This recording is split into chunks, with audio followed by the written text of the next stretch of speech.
왜 우리 아이가 학교를 안 가고 피해야 되느냐? 위험한 곳에 가지 말라고 하시잖아요.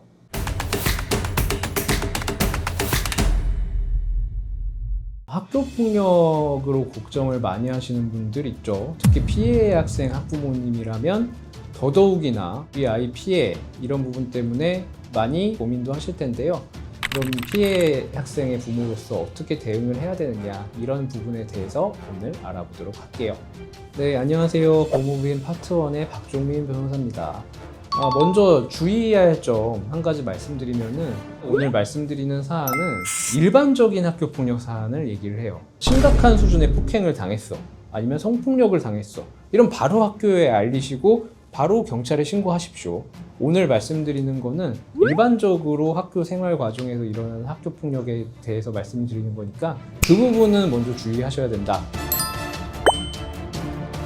그럼 아이가 학교 피해를 말한다면 가장 먼저 무엇을 확인해야 될까요?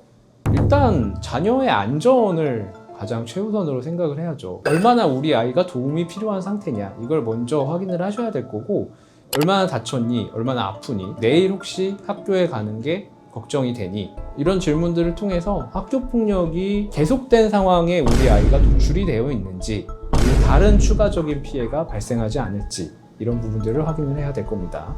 그리고 이제 상황을 물어보실 때 부모님들 당연히 격양되시고요. 가해자에 대한 화남도 있지만 그 화남이 자녀분한테 표출되는 경우가 굉장히 많아요. 뭐 예를 들면 걔랑 어울리지 말라 그랬는데 왜 걔랑 어울려서 학교폭력에 노출이 되느냐, 너는 그냥 맞고만 있었냐, 이렇게 화난 감정을 표현하시는 경우가 있거든요. 그렇게 되면 자녀분이 도움을 요청을 해야 되는 부분도 도움을 요청을 못할 수도 있고요. 자기가 당한 피해를 숨기려고 할 수가 있겠죠. 그렇기 때문에 좀 차분한 마음으로 이 사안을 접근을 해야 될 필요가 있다. 그리고 더 나아가서 부모님들께서 혼자 해결하기 어려우시다고 한다면 전문가들 도움을 받아야죠.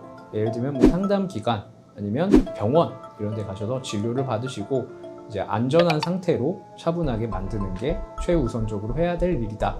그리고 실제 상황에서 문제가 가장 많이 되는 부분인데, 이런 말씀들을 많이 하세요.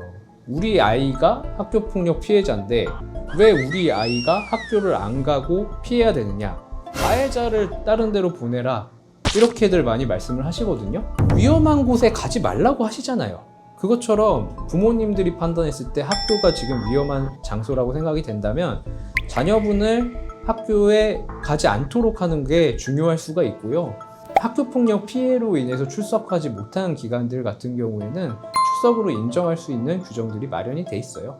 그렇기 때문에 학교 가야 돼, 넌 피해자니까 가해자가 딴 데 가야지, 이렇게 생각하시는 거는 우리 아이를 계속 위험에 노출시키는 걸 수도 있다. 그럼 사실관계를 확인할 때 아이한테 어떻게 물어봐야 되나요? 일단 학교폭력 상황을 겪은 거는 부모님이 아니라 자녀거든요. 그러다 보니까 자녀한테 얘기를 들을 수밖에 없어요. 근데 자녀분이 학교폭력 피해를 당했다라고 하면 횡설수설 얘기할 수밖에 없거든요. 그럴 때 부모님께서 기준점을 잡아주셔야죠. 기본적으로 육하 원칙을 생각하시면 좋습니다. 누가, 언제, 어디서, 무엇을, 어떻게, 왜, 이 기준에 맞춰서 얘기를 할 수 있도록 하는 게 굉장히 중요해요. 주의하셔야 될 점은 좀 객관적으로 상황을 바라볼 필요가 있다. 사람이라면 누구나 자기를 방어하고 싶은 생각이 있거든요.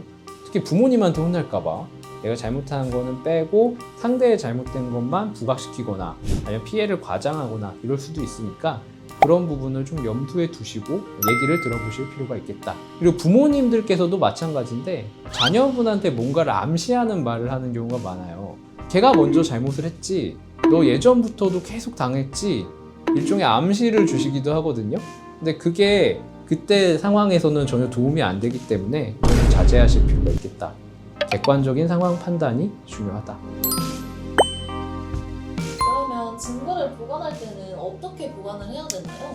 일단 증거를 내가 적극적으로 수집한다 이런 생각보다는요, 증거가 없어지지 않도록 하는 게 굉장히 중요해요. 요즘에 학교폭력 같은 경우에는 SNS랑 정말 밀접하게 관계가 있거든요. 예를 들면 일반적으로 때리는 그냥 학교폭력 사안, 아니면은 뭐 돈을 뺏은 학교폭력 사안도 SNS를 통해서 학생들이 사전에 얘기를 했던 것, 배경들이 있어요. 누구한테 학교폭력 피해를 당했다라고 하면 추가적인 피해를 안 생기게 한다, 그러시면서 삭제를 하시거나 이러신 경우가 있는데 이거는 증거를 없애는 격이 돼요.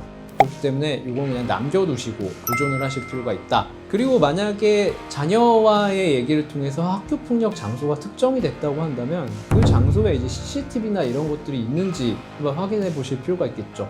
이 영상이 굉장히 중요한 증거 자료 중에 하나가 되니까요. 우리 아이가 학교 폭력을 받았을 때 부모님이 개입을 하셔야 된다라고 하면서 직접 상대방 학생을 만나는 게 좋다. 그런 내용들이 이제 맘카페에서 퍼진 적이 있었거든요. 근데 이거 저는 안 하셨으면 좋겠어요. 분명히 부모님들이 찾아가실 때 이 학생은 미성년자고 그 부모님이 같이 있는 상황이 아니잖아요. 그러면 이제 그 학생이 나 압박감을 느꼈어. 이거 아동학대가 문제가 될 수가 있는 거거든요. 실제 이것 때문에 처벌받은 사례들도 왕왕 발생을 해요. 우리 애가 지금 피해를 당한 게 억울한데 내가 가해자가 돼버리는 상황이 억울하게 되는 거잖아요. 그렇기 때문에 이렇게 직접 찾아가시는 거는 정말 하지 마셔라 라고 말씀드려요. 그러면 담임 선생님한테 전화를 하면 신고가 끝난 건가요? 이거 굉장히 오해하시는 부분 중에 하나인데 학교 폭력으로 내가 신고를 한다는 거를 정확하게 말씀을 하셔야 돼요. 학교에서 학생들은 하루에도 수십 차례 갈등이 벌어집니다.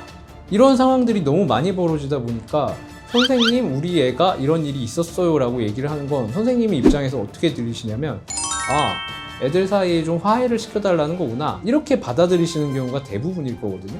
학교 폭력으로 공식적으로 접수하고 싶다 라는 말씀을 담임 선생님께 하시면 담임 선생님께서 구체적으로 신고하는 방법, 어떤 서류를 작성을 해야 되는지 이런 것들을 안내를 해주실 거예요. 그래서 단순히 선생님한테 이런 일이 있었어요 말하는 걸 넘어서서 내가 신고하는 거다라는 거를 공식적으로 말씀을 하시는 게 필요하다라는 겁니다. 그리고 사실 당연하게 문서로 하는 게 더 좋은 방법이기는 해요. 선생님들이 정리를 해서 학교폭력 사안이 접수가 돼서 교육청으로 보고가 되고 이렇게 돼야 되는데 얘기를 들은 걸 정리하기가 어려우실 수가 있잖아요. 기본적으로 아까 말씀드렸던 것처럼 육가 원칙에 맞춘 내용으로 작성을 하셔서 그때 당시에 어떤 상황이었는지에 대한 구체적인 내용을 담아서 공식적인 신고 문서를 제출을 한다면 더 좋은 방법이 될 수가 있겠죠. 오늘은 우리 아이가 학교폭력 피해를 당했을 때 내가 어떻게 대처를 하는 게 좋을지, 주의해야 될 상황은 어떤 것들이 있는지에 대해서 알아봤습니다. 오늘 영상도 도움이 되셨다면 좋아요, 구독하기 눌러주시고요. 궁금하신 내용 댓글 달아주시면 제가 답변을 할 수 있는 대로 해보도록 하겠습니다. 네, 오늘 시청해주셔서 감사합니다.